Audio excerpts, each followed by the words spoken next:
Adaure, first let's start off with those bombs earlier on. What more can you tell us?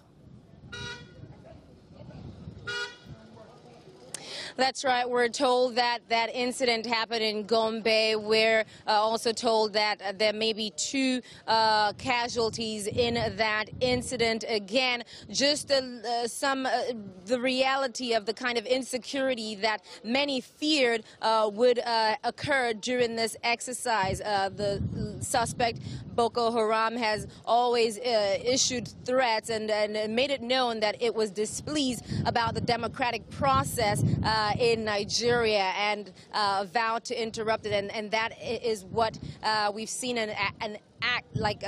we've seen an incident of that happen in Gombe in the northern part of the country. But overall, in other parts of the nation, things are going on as planned, but of course the incidents of different manners of hitches, one logistical challenges. We also have the card readers are also not functioning in some places, or it is taking longer than planned for the card readers to read those fingerprints of the voters that are there.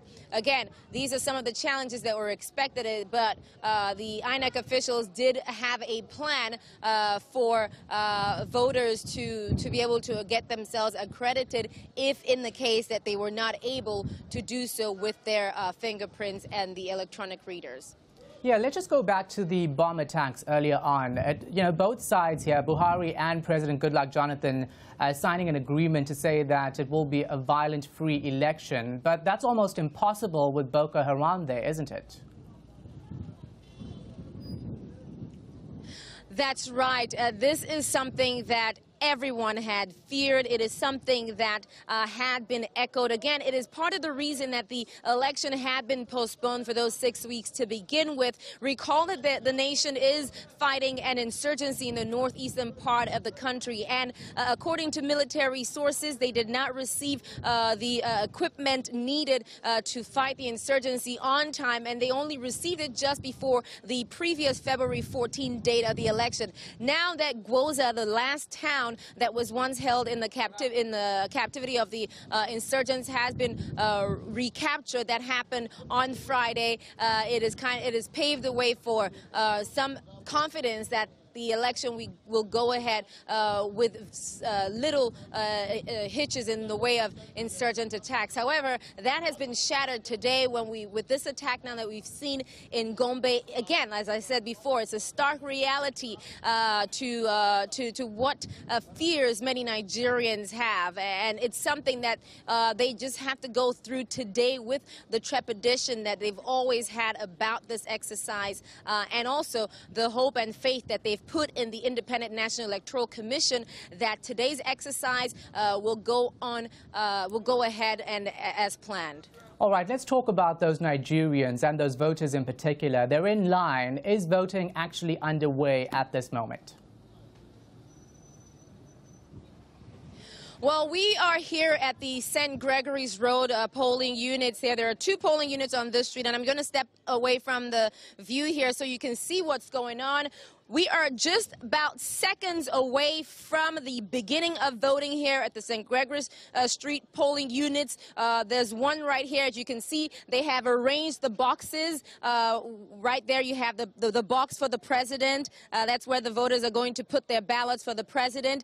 You have the one for the Senate and the House of Representatives. This is what is going to happen. I'm just going to walk you through. When they go over to where the officers are, camera's just going to follow us there, the officers will give them their ballots. They will do the necessary, they will do the thumbprinting that they require, and then, or rather, they will pick up their ballots over there and be verified. Then they will come back over here to these booths here.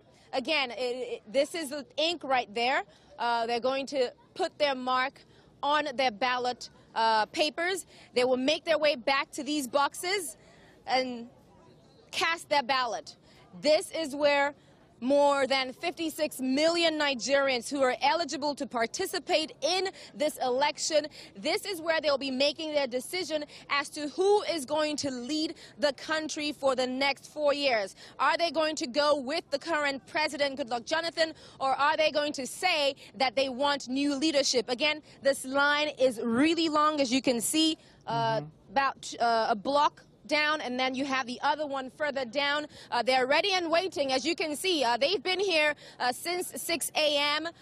They've been here since 6 a.m. and they are excited, and they are going to be here for as long as it takes for them to make the decision and cast their ballots and count the results, of course.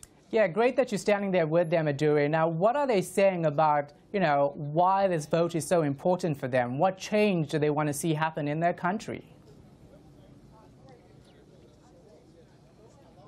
We have spoken to several Nigerians who have been standing here getting accredited and waiting for this process to begin. And they have different opinions as to what exactly they want from the new leader that they're going to be casting their ballot for. Again, we are right in the middle of the electoral place, and I believe that I should not be talking about who or who not to vote for and what exactly it is, because I might be breaking the rule here. So I'm going to leave that. I think we've spoken a lot about that issue and what is at stake, and we don't want to influence anybody at last minute. Again, it's a very tense situation. Passions are high, and this is really down to the minute. Yeah, I know it's impossible to call it, but, given the optimism from both sides here, you always see people trying to say who they're supporting. Is it too early to say who's going to be the victor in this race at all? Absolutely. Again, we've been looking at different polls, and they've been tilting either way, left or right. They're really, the vote could really go any way, because, again, there's a lot of passion about this. People feel very strongly about their different candidates, the two leading candidates in particular. We've seen elderly people in lines, in the various lines, who are really passionate about why they want to vote for that particular candidate. So really, they're taking this very seriously. These people have been here all day, all morning, and they're taking this responsibility very seriously, and they plan to be here for as long as it takes until they cast their ballots and make sure that the results are exactly what they all put their thumbprint for when it is taken away by the polling officials and escorted by the party agents. All right, thank you very much. Adaure Achumba, live there in Lagos. Thanks for your time. I'm sure we'll be getting more updates from you throughout the day.